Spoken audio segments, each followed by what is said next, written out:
It's 9 o'clock Pacific.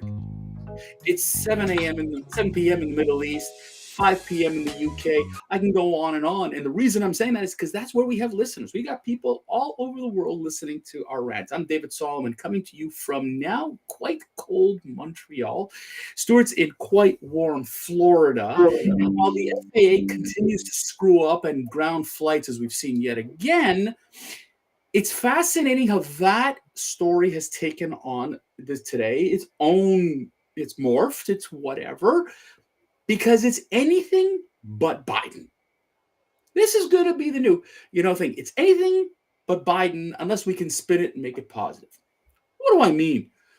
The scary part, ladies and gentlemen, is if you've been listening lately, and it's been a little bit hard to find out, Joe Biden committed a Trump-like transgression, apparently.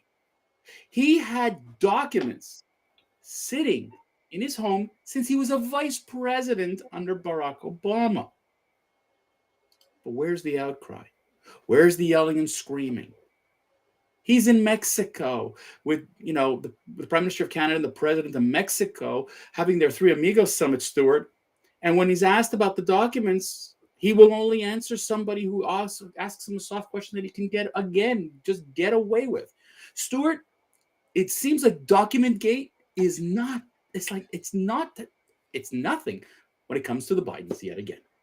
It started off with Hillary Clinton and her off-site top secret server that she paid people to bleach fit, destroy with hammers, etc. And that was deemed by the FBI as a nothing thing. Now, just so you know, Secretary of States have no power to declassify. Move forward. Joe Biden, decided to keep at the Penn Biden Center, not his house, in a locked closet, which has been there since he was vice president. And he put files there, which, again, the theory is these were to prevent the Trump administration from actually seeing them. But, again, vice presidents have no authority to declassify. Now, whether you have one document or 50 documents, whether I ask for you once or ask for you twice, what's going on is Nancy Pelosi, who said rules for me but not for thee. Why do I bring up Nancy Pelosi? Because she, in a very windy, very picturesque ABC News special, said anyone who takes documents should be prosecuted, quote, to the fullest extent of the law. Now, that would then infer that Hillary Clinton should have been, that Trump should have been, and Biden should be.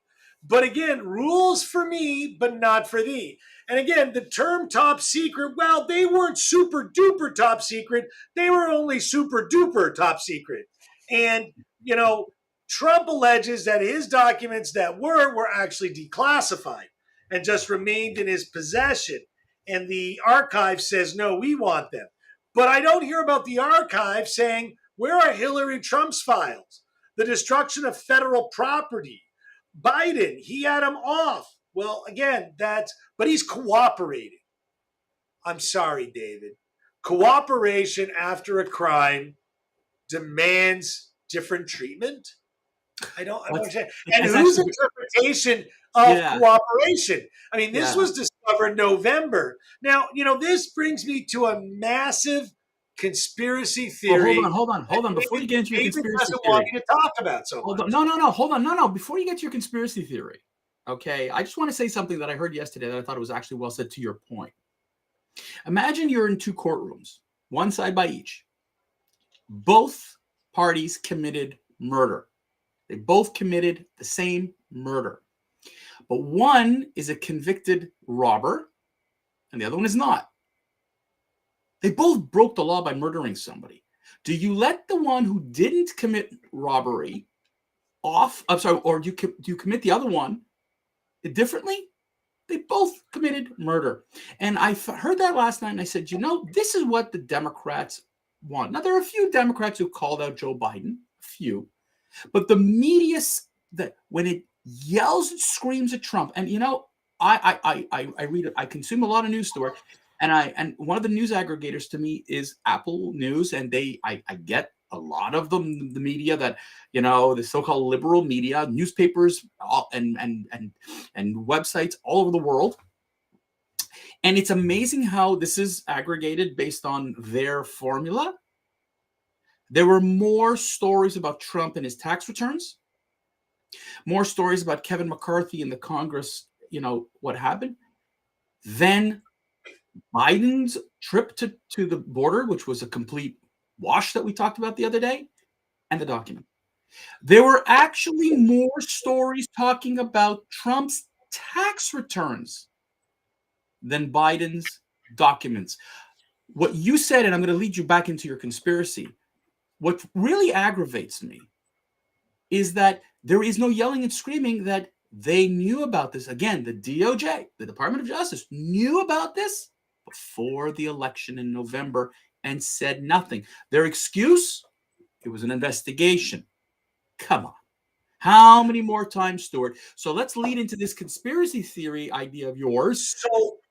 So the conspiracy theory is, and it's a pretty well-known one, that the media has an agreement with the political powers that be to take instruction and direction. Very rarely, if ever, again, always seems to be one-sided, break that rule. And the publicly traded companies that are protected under, I think it's 238, which are regulated by the Security Exchange Commissions, I don't believe necessarily have disclosed to their investors the risks of being part of the federal government, or as a quasi branch of the federal government, or acting on the behest of the federal government. I don't think they care. The people who are investing in these therefore, MSNBCs are not going to care. Where are the regulators? Now, why am I bringing this up? Well, everyone has a hate on Elon Musk because he took away one of their 50 platforms from them, right? But you realize that the SEC jawbones. Now, what's the difference between threaten and jawbone?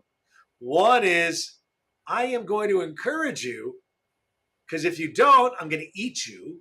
And the other one is, I'm just going to fuck you up. And the problem is, the SEC was jawboning Elon Musk that his initial public offering didn't disclose to its shareholders certain risks, okay? Now, this is something that rose to a level that should be mentioned. So why isn't the SEC mentioning that Google, Facebook, and others that are publicly traded, because they're not at risk? They're not. Also, if they are, quote, advertising by not advertising, promoting their agenda, then why aren't those dollar amounts attributed to a taxable benefit and become taxable to that party? Because you know what, Stuart? Well, we gave them $80 billion. Why aren't they investigating? Stuart, they're because they don't want the transparency. They don't want this. And if you think about it, okay, and people are going to listen to this and they're going to go, here go those two lunatics again. These theories that they come up with, they're just a bunch of lunatics. Again, conservative right-wing lunacy. But the problem is, ladies and gentlemen, is that if you look at it, there's just too much smoke. There's just too many stories here of, when the FBI goes into, and there are, by the way, thousands of social media platforms, not 50, but thousands. But when you go to the big ones, the Twitters, the Facebooks of this world, the Googles of this world with YouTube and all that, and you say to people, look, I need you to censor, and I'm replaying these words a little bit. I need you to censor this information. Find a way not to disseminate it too much. And we've seen that. That's not good. Right, and it's all likely right now, and it's hold on. Are the FBI going to raid the Biden residence? Stuart, the thing okay. So hold on. So let me get there. The thing is that right now, the media doesn't like when Biden has something negative against him. And it's funny because yesterday, when he was in Texas, he was talking to somebody from the Salvation Army. And he talked about being with him for the Secret Service and whatever. Nobody catches it. It's another Bidenism. It's another one of those. But when Trump said something, it was, let's pardon the expression, trumped up. It was exploded. It was big words. It was like every news media ripped how unpresidential he is. Now we've got Biden, who can't seem to formulate a sentence, steals documents, does everything or things like Trump. And now these same bodies that have been protecting Trump are getting together and going, how do we protect and insulate this guy? Because if he's going to run again for president, which he says he's going to do in 2024, how are we going to insulate his son, who is a criminal? How are we going to insulate Joe Biden, who broke laws? Will the DOJ, the FBI show up at his home? No, he built a $500,000 fence around his home. No one's going there, man. Sorry. Oh, and by the way, an unused office of a former vice president at University of Penn versus Mar-a-Lago estate covered by the Secret Service and a private security team unmatched except maybe Justin Bieber or Madonna. I got to tell you, I mean, again, it's not conspiracy theories. It's not right wing. David, we projected over the 3 years of us broadcasting more issues that are ahead of all the media streams. But and sometimes in tandem with the media streams. People don't want to hear this. They don't hear it.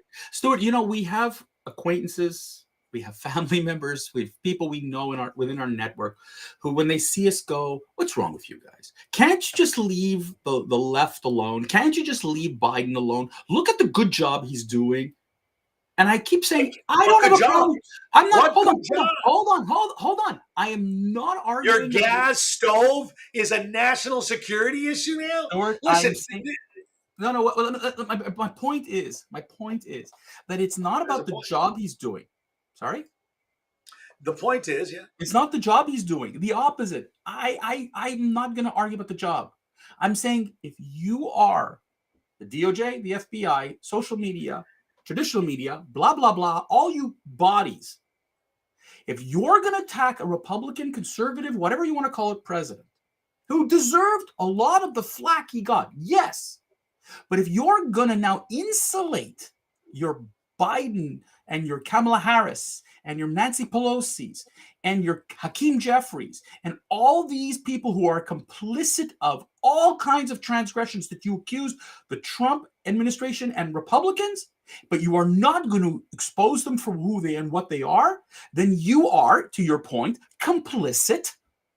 And therefore, you're right. Put it in your public, in your annual programs that you are a body and the arm of the Democratic Party, that you are an arm of the Biden administration, and that people should understand that when they invest in these stocks and in these companies, buyer beware that you are investing in a government-controlled arm. Plain and simple. Because if you don't want to expose Joe Biden for being the criminal that he is, and if you don't want to expose Kamala Harris for the kind of ruthless person she is, and if you don't want to, expose Nancy Pelosi for the kind of crook that she is, and if you don't want to do expose Hakeem Jeffries for the racist that he is, then you are complicit. We're coming to a close, and I want you to think about, David, maybe we should talk about this. In the finance world, it's not called insider trading when these members of parliaments do all kinds of crazy shit in the dark. I think every single political person that's in office should have an open 401k and investment account that's for the public to review in real time. Just like anyone in securities, they've got to disclose. And I think any buy and sell has to be disclosed. Anyways, David, more secrets, more dark state, more corruption. Stuff. Yep. Welcome to the United Democratic State of America. Anyways, ladies and gentlemen, it's the end of it's hump day. We're over. I'm hoping you get on a plane if you're flying in the United States. But if you are stuck, then guess what? It's another pie in the face of the Democratic Party and the government administration that just can't seem to get their crap together. Ladies and gentlemen, we'll catch you at the end of the week on Friday where once again we will expose the fallacies there are. Have yourselves all a great week. We'll see you on Friday. Cheerio.